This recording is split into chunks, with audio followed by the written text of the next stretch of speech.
Olá, meus queridos, a paz do Senhor. A paz seja convosco, a paz do Senhor Jesus. Paz do Senhor, Oclécio. Paz do Senhor, Marcelo, tudo bem? Tudo bem, graças a Deus. E hoje no programa Cultura Evangélica, você vai conhecer a história do livro Sem Palavras. Você vai ver também o louvor da mocidade que aconteceu lá no Lions Club. No evento houve também o lançamento do acampamento 2013. Você vai conhecer também a história de Nick Vujicic, um testemunho lindo que vai mudar a sua vida. Convide toda a sua família, não saia de frente do seu televisor. O programa Cultura Evangélica já começou! E hoje nós queremos contar uma história diferente para você. Essa história está contida nesse livro, mas esse livro não é um livro comum. Ele não tem palavras, ele não tem ilustrações, ele só tem cores. Talvez você já tenha ouvido falar algo a respeito desse livro ou talvez você nunca conheceu. O objetivo do programa Cultura Evangélica hoje é repassar a mensagem de Deus para você até o seu coração, contando uma história, Marcelo, de um livro que simplesmente não tem palavras. É isso aí. Muitas pessoas conhecem o livro Sem Palavras, já viram em EBF, em reuniões infantis, mas não sabem onde ele surgiu. Então eu quero que você acompanhe agora a história do livro Sem Palavras. O livro Sem Palavras foi apresentado pela primeira vez publicamente por Charles Haddon Spurgeon, na noite de quinta-feira, 11 de janeiro de 1866, no Tabernáculo Metropolitano em Londres. Spurgeon cita que o ministro sempre usava para estudar, e quando seus amigos perguntaram sobre qual era o conteúdo do livro, ele lhes disse que esperava que todos o conhecessem e o entendessem, mas que não continha uma só palavra. Quando o revisaram, descobriram que só tinha 3 páginas. A primeira, que era negra, a segunda, que era vermelha, e a terceira, que era completamente branca. O velho ministro sempre contemplava fixamente a folha negra para lembrar a si mesmo sua condição pecadora por natureza. Depois contemplava a folha vermelha para trazer à memória o sangue precioso de Cristo. E depois olhava a folha branca, que representava a perfeita justiça que Deus deu aos crentes, mediante o sacrifício expiatório de seu Filho Jesus Cristo. Por volta de 1880, o livro já estava sendo utilizado na evangelização dos orfanatos, escolas dominicais e em missões transculturais. Não se sabe quando a página dourada foi acrescentada, mas ela trouxe outra dimensão. Ouro, depois do branco, que representa o céu. Em 1875, Hudson Taylor e missionários da missão chinesa de evangelização utilizaram a versão de 4 cores em pregações ao ar livre e evangelismo individual. O livro tem sido usado por missionários, professores, associações e agências, especialmente na moderna evangelização de crianças deficientes. Depois da cor dourada, a APEC, Aliança Pro Evangelização das Crianças, começou a imprimir o livrinho. 15 anos mais tarde, eles adicionaram a última cor, verde, para representar o crescimento na nova vida. Publicaram também um folheto ensinando como usar o livro e incluindo versículos bíblicos para cada página. Hoje, também existem outras versões desse livro, dependendo da cultura do país. O modelo do livro também é utilizado em outras formas, como banners e outros tipos de objetos, adesivos, canetas, chaveiros, etc. Um legado contínuo para as futuras gerações. Nos anos que se seguiram, o livro Sem Palavras foi levado por missionários a mais de 120 países do mundo, guiando milhares de meninos e meninas a Cristo. Por meio da linguagem universal da cor, Deus tem usado esse meio eficaz para comunicar a sua maravilhosa mensagem da salvação, talvez mais do que qualquer outro instrumento na história. O livro Sem Palavras foi também ensinado às crianças salvas que desejavam compartilhar sua fé com outros. Muitas crianças foram levadas a Cristo por outras crianças usando esta ferramenta simples.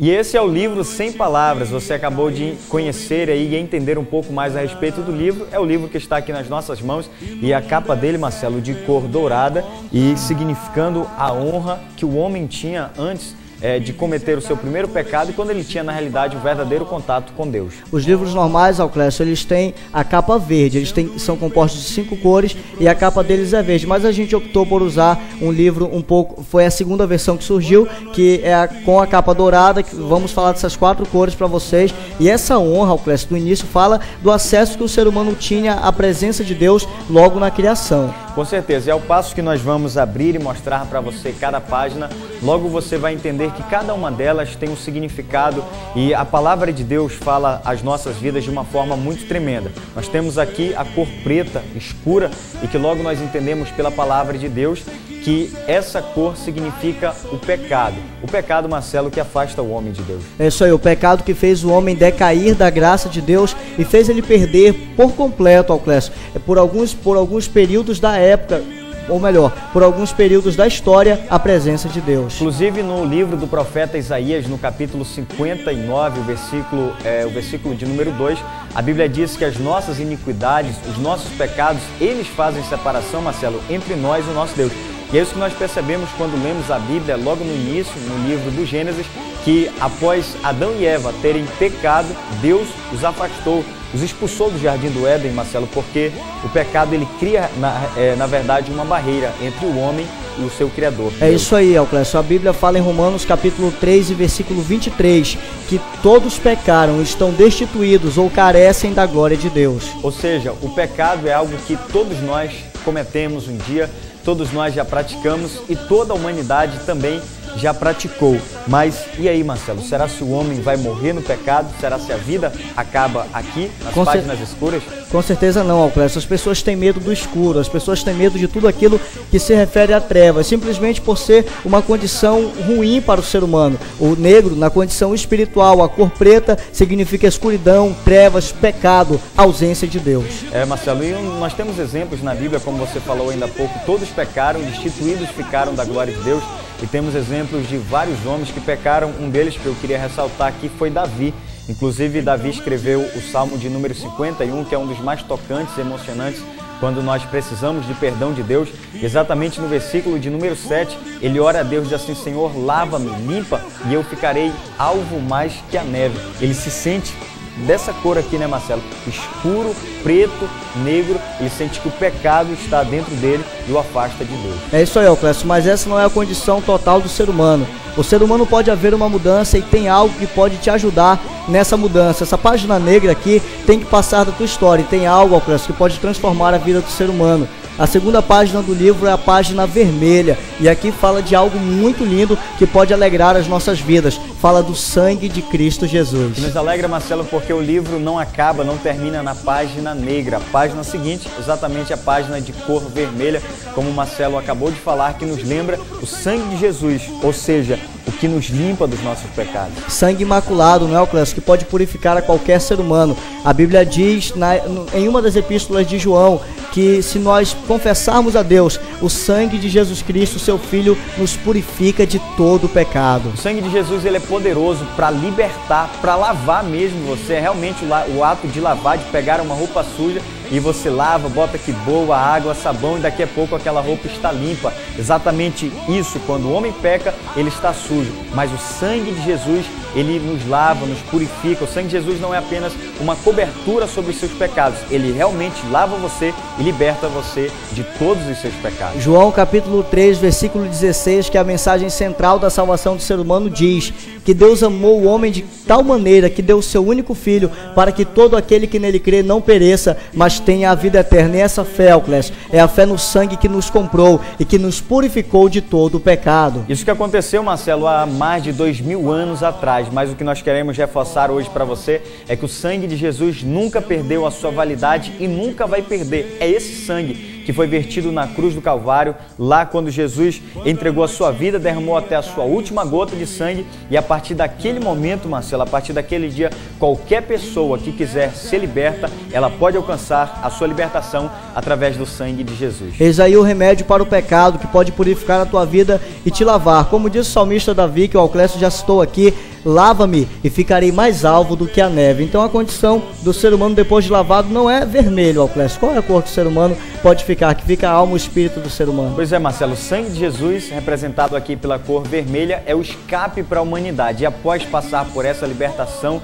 ser transformado por esse sangue, Marcelo, nós temos agora acesso à página seguinte, que é exatamente a condição em que Deus torna o homem, que ele fica branco mais que a neve. Com certeza, nós vemos no Antigo Testamento um exemplo muito lindo, que é do povo de Israel, quando eles construíram o tabernáculo, quando eles construíram, eles fizeram um átrio, Auclésio, um átrio exterior que tinha um muro. Esse muro era feito de peles de animais, ele era branco. E quando eles entravam naquele lugar, que eles olhavam para o muro, eles lembravam da santidade de Deus e que eles precisavam se reconciliar com Deus. E o branco é o símbolo da pureza, o símbolo da limpeza, o símbolo da santidade de Deus. Sim. Exatamente desta forma, Marcelo, que Deus quer e que Deus deseja que todos os homens possam viver. Exatamente, você precisa passar por esse processo. Talvez a sua vida esteja negra, escura, no pecado, mas você pode hoje ser limpo pelo sangue de Jesus e ficar desse jeito, branco mais que a neve. É isso aí, esse branco, depois do vermelho, Auclésio, significa que o sangue de Jesus passando pelas nossas vidas revela a justiça de Deus. Essa justiça branca, como foi falado pelo salmista, alvo mais que a neve, que é a purificação dos pecados do ser humano, e nós podemos ter acesso livre à presença de Deus, basta entregarmos a nossa vida a Ele. E a Bíblia fala, né, Marcelo, o novo nascimento é uma nova vida, é uma mudança total quando você... E esse processo que nós estamos mostrando acontece exatamente quando você entrega a sua vida para Jesus, quando você abre o seu coração e o aceita. O que é necessário, Marcelo? Um homem crer em Jesus. Não foi isso que Paulo falou lá para o carcereiro, em Atos capítulo 16, né? Versículo 31. Crê no Senhor Jesus e serás salvo tu e a tua casa. Esse é o caminho. É isso aí, Auclésio. Essa luz foi revelada aos homens e diz a Bíblia em Mateus que o povo que estava em trevas viu uma grande luz. E essa luz, Auclésio, nos tornou brancos. Brancos que podemos agora clamar pelo sangue de Jesus, chamar Deus de Pai, porque não somos apenas criaturas de Deus, nós já somos filhos de Deus. Isso muito nos alegra e nos deixa até emocionados. Jesus é a luz, nós estávamos em trevas, mas Ele nos chamou, nos arrancou das trevas para que nós possamos morar e viver na sua luz que é plena. Então, se você ainda não está nesta luz, ainda não está no caminho da luz, que hoje você possa deixar Jesus tocar o seu coração e se decida por Cristo. E após fechar o livro, Auclésio, nós vemos aqui a cor dourada. E essa cor nos lembra o céu, como nós falamos a princípio, ouro. Ouro na Bíblia significa honra, significa glória, significa, Auclésio, majestade. Isso daqui também simboliza o céu. Em Apocalipse capítulo 21,